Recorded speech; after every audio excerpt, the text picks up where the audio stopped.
Hello students, आज class 10th में और सब्जेक्ट हिंदी में ऑब्जेक्टिव्स सबसे इम्पोर्टेंट करता है। 50 क्वेश्चन पूछा जाता है, तो 50 क्वेश्चन के लिए हम लाइव डिस्कशन हम कुछ स्टूडेंट के साथ कर रहे हैं। ठीक है, तो आप लोग जरूर इसमें कुछ कमेंट में आप जवाब भी दे सकते हैं अगर आपको आ रहा है, नहीं तो ध्यान से सुने तो आपको याद भी हो जाएगा। ठीक है, आपसे सबसे पहला क्वेश्चन है, डॉक्टर भीमराव अम्बेडकर ने किनको मानवीय अधिकार और सम्मान दिलाने के लिए अथक संघर्ष किया था? पहला है अछूतों, दूसरा है स्त्रियों, तीसरा है मजदूर और चौथा है इनमें सभी। तो इसमें से क्या होगा आंसर? इनमें से सभी। उसके बाद दूसरा क्वेश्चन है, द अनटचेबल्स किनकी रचना है? महात्मा गांधी, यतीश चंद्र मिश्र, भीमराव अम्बेडकर, रामविलास शर्मा। रामविलास शर्मा ने लिखा था। रामविलास शर्मा नहीं होगा, इसका आंसर होगा भीमराव अम्बेडकर होगा, क्योंकि ये लिखा था पुस्तक द अनटचेबल्स। किसे बाबा साहेब के नाम से पुकारा जाता है? हजारी प्रसाद द्विवेदी, भीमराव अम्बेडकर, रामविलास शर्मा, अमरकांत को। भीमराव अम्बेडकर। तो आप लोग जरूर बताएं भीमराव अम्बेडकर का जन्म कहाँ हुआ था? तो भीमराव अम्बेडकर का जन्म कहाँ हुआ था? मध्य प्रदेश के महू में हुआ था। कब हुआ था? 1857। भीमराव अम्बेडकर कब हुआ था? 14 अप्रैल 1891। कब हुआ था? 14 अप्रैल 1988। भीमराव अम्बेडकर जन्म 14 अप्रैल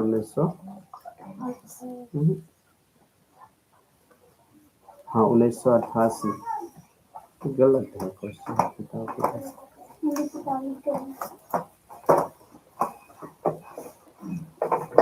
1851 में हुआ, 14 अप्रैल 1891 हुआ था, ये सही है। उसके बाद चौथा क्वेश्चन है, बुद्धिज्म एंड कम्युनिज्म किसकी रचना है? बुद्धिज्म एंड कम्युनिज्म किसकी रचना है? Max Muller, Amarkant, Mahatma Gandhi, Bhimrao Ambedkar. Bhimrao Ambedkar. Who are Shudras किसकी रचना है? भीमराव अम्बेडकर, महात्मा गांधी, अमरकांत, यतीश मिश्र। नहीं, भीमराव अम्बेडकर।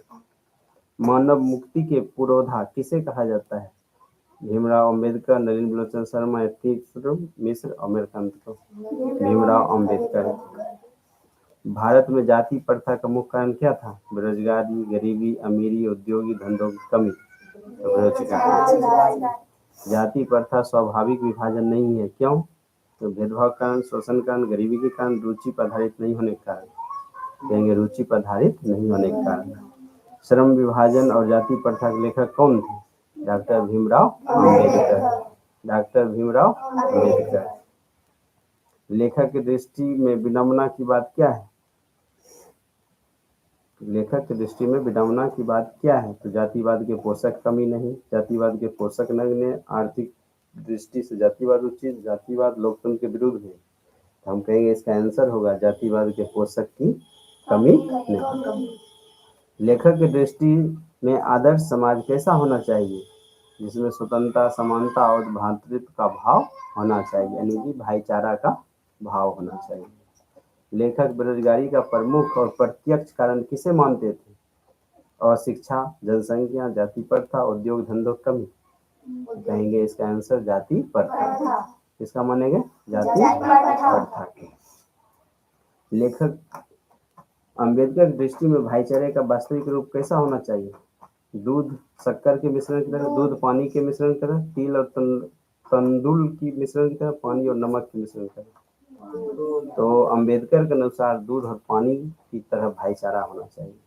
कैसा होना चाहिए? अम्बेडकर के अनुसार दूध और पानी होना चाहिए। ठीक है,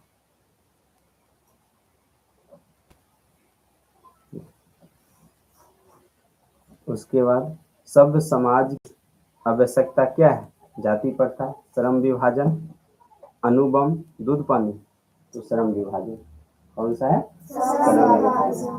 कौन सा है? श्रम विभाजन। प्राथमिक शिक्षा प्राप्त करने के बाद अम्बेडकर उच्चतर शिक्षा प्राप्त करने के लिए कहाँ चले गए थे? तो कहाँ चल गए थे? न्यूयॉर्क। कहाँ चल गए थे? न्यूयॉर्क। अम्बेडकर के चिंतन और रचनात्मक के लिए प्रत्येक व्यक्ति कौन थे? बुद्ध, कबीर, ज्योतिबा फुले, इनमें सभी? कहीं इनमें से सभी।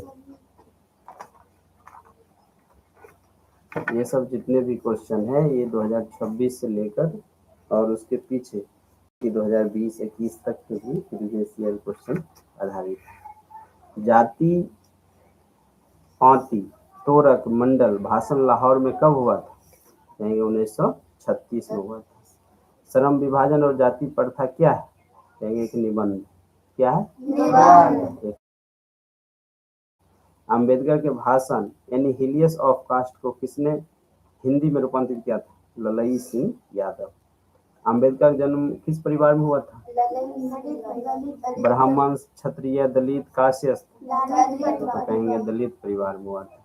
लेखक को इस युग में कहाँ पर विडंबना दिखाई दिया था? तो कहेंगे लेखक को जातिवाद में विडंबना दिखाई दिया था। अम्बेडकर के माता का नाम क्या था?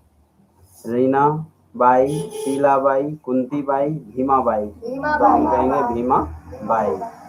डॉक्टर भीमराव अम्बेडकर ने पीएचडी की उपाधि कब धारण की?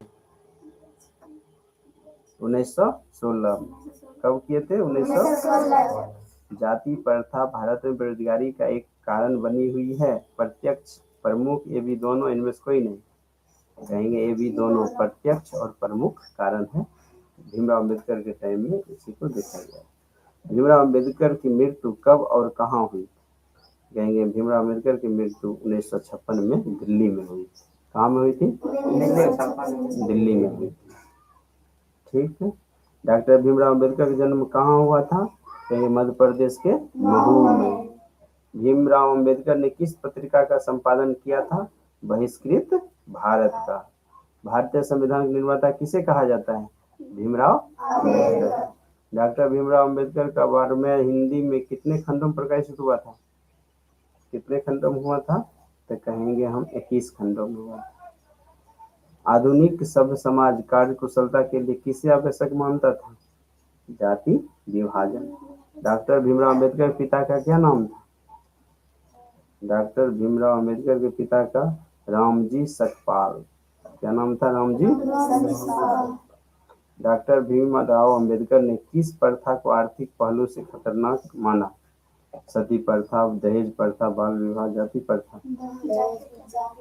तो हम कहेंगे जाति प्रथा।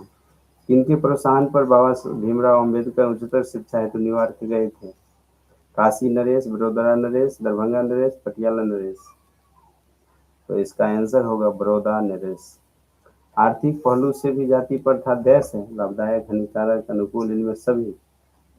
तो हम कहेंगे इसका हानिकारक है। सच्चे लोकतंत्र का पर्याय कैसा है? जाति प्रथा, सुशासन, भाईचारा, कानून व्यवस्था?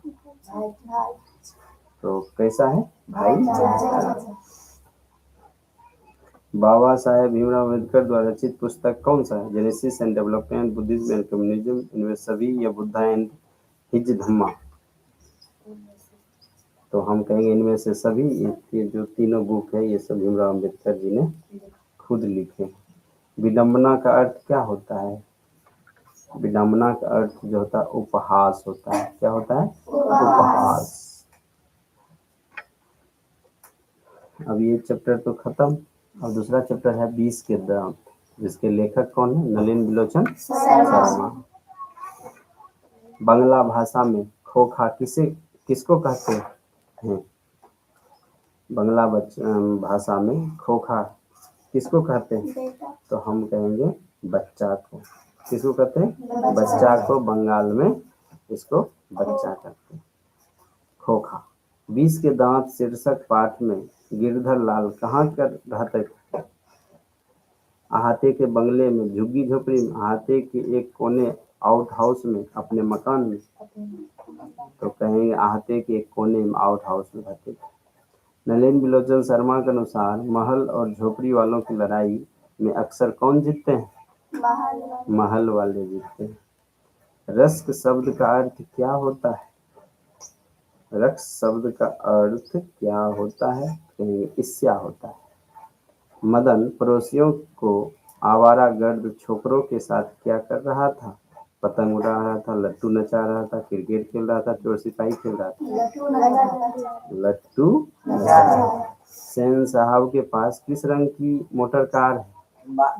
उजला, हीला, नीला, काला। काला। 20 के दांत शीर्षक पाठ किस कहानी संग्रह से लिया गया है? मित्र मिलन, 20 के दांत, अन्य कहानी, कुहासा, मौत का नगर। तो हम कहेंगे 20 के दांत तथा अन्य कहानियों से लिया गया। वाकिफ शब्द का अर्थ क्या था? सभ्यता, घटना, परिचित या कुरूप। तो इसका कहेंगे परिचित। कई बार सुने होंगे गाँव घर में कहते हैं वाकिफ है इस बात से, मतलब इसका मतलब है उस बात से हम क्या है? परिचित। नलिनी बिलोचन शर्मा पटना विश्वविद्यालय के हिंदी विभाग के अध्यक्ष कब चुने गए? तो हम कहेंगे सन 1959 में चुने गए। आलोचकों के अनुसार प्रयोगवाद का वास्तविक प्रारंभ किसके कविताओं से हुआ था?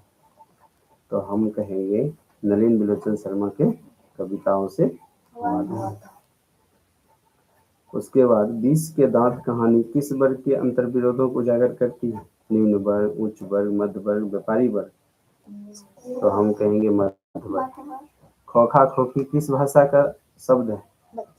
तमिल का, भोजपुरी का, बंगला का, हिंदी का। ठीक। सेन साहब की सोफर शब्द का अर्थ क्या होता है? सभ्यता, निर्मलता। क्या होता है? ड्राइवर। ऐसे ही लड़के आगे चलकर गुंडे, चोर, डाकू बनते। यह पंक्ति कहानी के किस पात्र ने कही है? सेन साहब की धर्मपत्नी गिरधर सेन साहब, सोफर। कहेंगे सेन साहब। नलिनी बिलोचन शर्मा की मृत्यु कब हुई? 12 सितंबर 1961। कब हुई थी? 12 सितंबर 1961। गिरधर लाल कौन है? कासू का पिता, मदन का पिता, रजनी का पिता, शेफाली का पिता। तो मदन का कौन? गिरधर लाल मदन का पिता। 20 के दांत शीर्षक कहानी कहानीकार कौन है? नलिनी बिलोचन शर्मा। मदन अक्सर किसके हाथों से पीटता था? तो हम कहेंगे मदन अक्सर पिता के हाथों से पीटता था। सेन साहब की 5 लड़कियां कैसी थी? उर्दंड, मूर्ख, ना समझ या सुशील। सेन साहब अपने पुत्र को बनाना चाहते थे डैश, बिजनेसमैन, इंजीनियर या वकील या प्रोफेसर या डॉक्टर। इंजीनियर बनना चाहते थे। गिरधर लाल किसकी फैक्ट्री में किरानी था? मुखर्जी साहब की, सिंह साहब की, पत्रकार महोदय की, सेन साहब की फैक्ट्री। तो सेन साहब की फैक्ट्री। सेन साहब किसके व्यंग से एक्टर रह गए? तो हम कहेंगे पत्रकार महोदय के व्यंग से। मदन किसका पुत्र था? गिरधर का। मदन किसका पुत्र था? गिरधर का। 20 के दांत पाठ की विधा कैसी है? निबंध, कविता, कहानी, व्यक्ति, चित्र। तो कहेंगे यह 20 के दांत कहानी है। सेन साहब की कार की कीमत क्या थी? 7,500, 8,500, 7,700,000, 9,500। तो हम कहेंगे 7,500। नलिनी बिलोचन शर्मा का जन्म कब हुआ था? 1916। नलिनी बिलोचन शर्मा का जन्म कहाँ हुआ था? गांधी घाट, कृष्ण घाट, रानी घाट, बंदर घाट, पटना। बंदर घाट, पटना। नलिनी बिलोचन शर्मा के पिता का नाम क्या था? पंडित रामावतार शर्मा, पंडित कृष्णावतार शर्मा, पंडित मृत्युंजय शर्मा, पंडित दशावतार शर्मा। तो हम कहेंगे पंडित रामावतार शर्मा। नलिनी बिलोचन शर्मा के माता जी का क्या नाम था?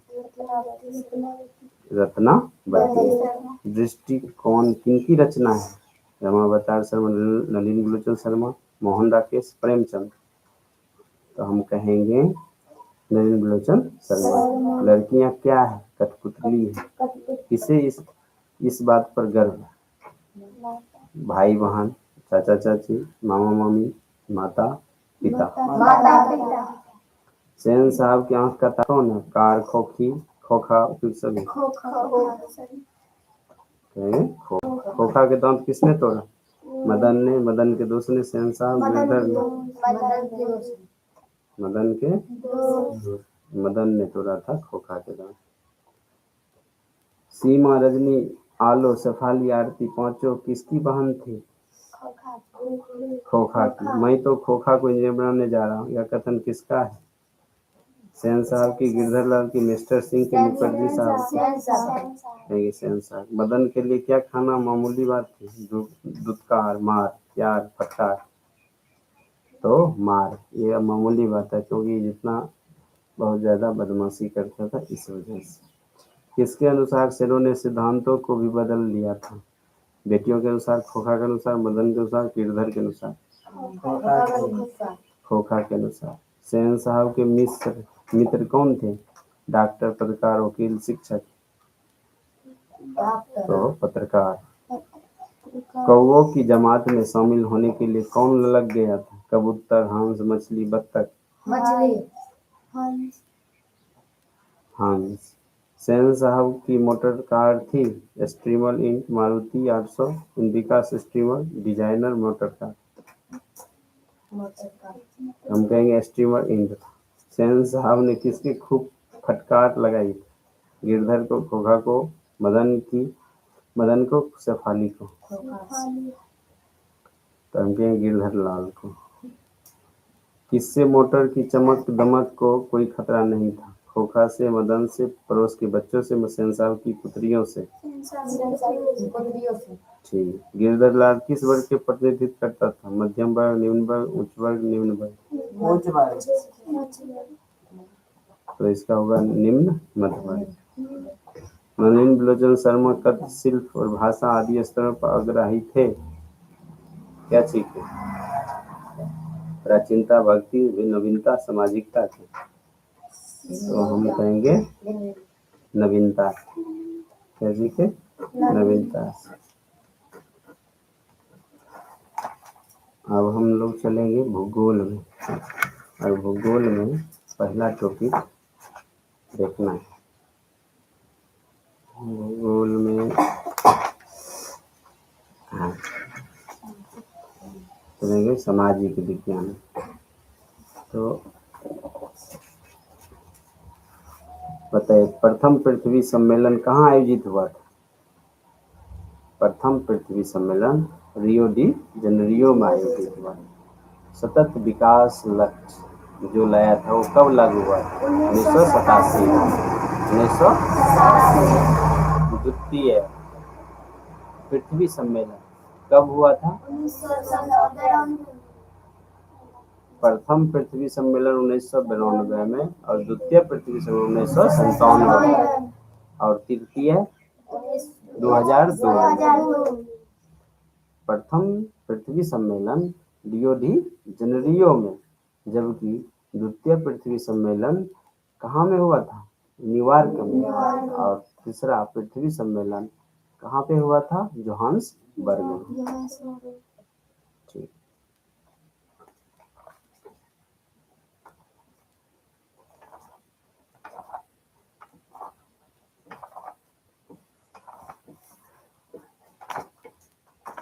अब हम लोग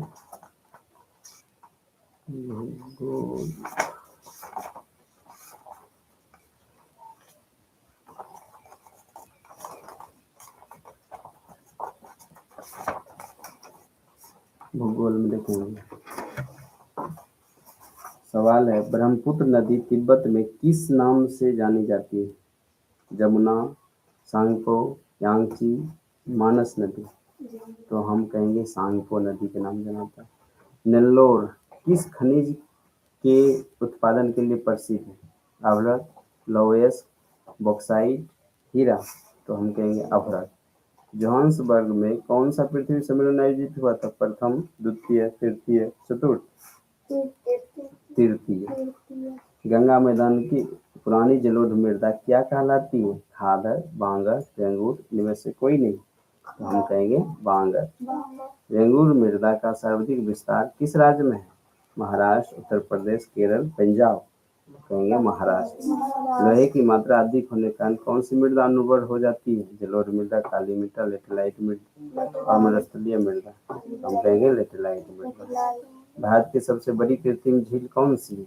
सरदार सरोवर, पंतनगर, कृष्ण सागर, गोविंद सागर। तो हम कहेंगे पंत सागर। सरिस्का वन्यजीव अभ्यारण्य कहाँ पे अवस्थित है? सरिस्का वन्यजीव अभ्यारण्य राजस्थान में स्थित है। यूनेस्को द्वारा भारत के कितने जलमंडल आरक्षित क्षेत्रों को मान्यता दी गई है? 14, 18, 15, 20। तो हम कहेंगे 14। बागमती परियोजना कहाँ स्थापित है? सीतामढ़ी, दरभंगा, सागर, रोहतास। हम कहेंगे सीतामढ़ी। भारत के किस राज्य में मोनाजाइट प्रचुरता में पाई जाती है? ओडिशा, केरल, तमिलनाडु, आंध्र प्रदेश। हम कहेंगे केरल। निम्न तेल उत्पादक क्षेत्र में कौन गुजरात में स्थित है? रुद्रसागर, नहरकटिया, अलंकलेश्वर, डिगबोई। तो इसका आंसर हो जाएगा अंकलेश्वर। भारत की सबसे पुरानी तेल शोधन कौन सी? डिगबोई, मोथरा, बरौनी, जामनगर। कौन सा हो जाएगा? डिगबोई। कोयला किस प्रकार का संसाधन है? नवीकरणीय, अनवीकरणीय, जैव या अजैव? अनवीकरणीय। सौर ऊर्जा निम्नलिखित में कौन सा संसाधन है? मानकीकृत, मानवकृत, पुनः प्रयोग, अजैव और चक्रीय। तो इसका आंसर हो जाएगा पुनः पूर्ति योग्य। तटरेखा से कितनी किलोमीटर क्षेत्र की सीमा आवर्जक अधिक क्षेत्र कहलाते हैं? 100, 200, 150, 250। 200। डाकू की अर्थव्यवस्था का संबंध क्या है?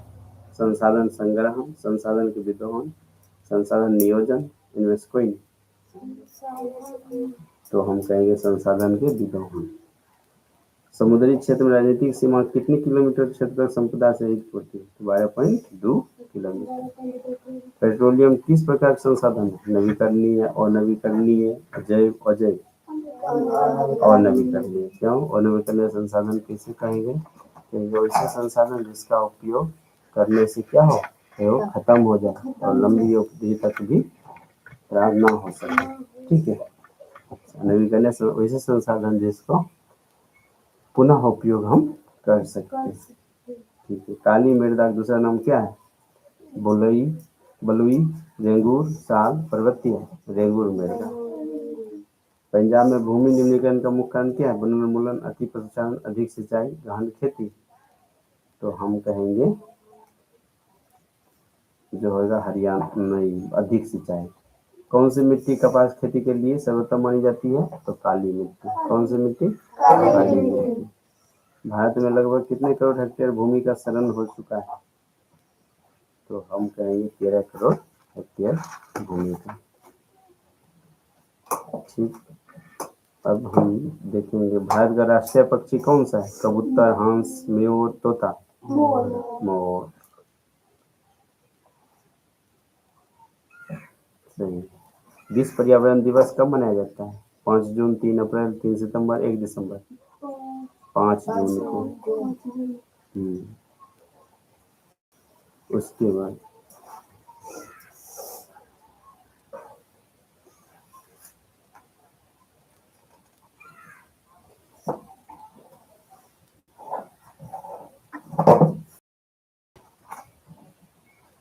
प्रथम पृथ्वी सम्मेलन कहाँ आयोजित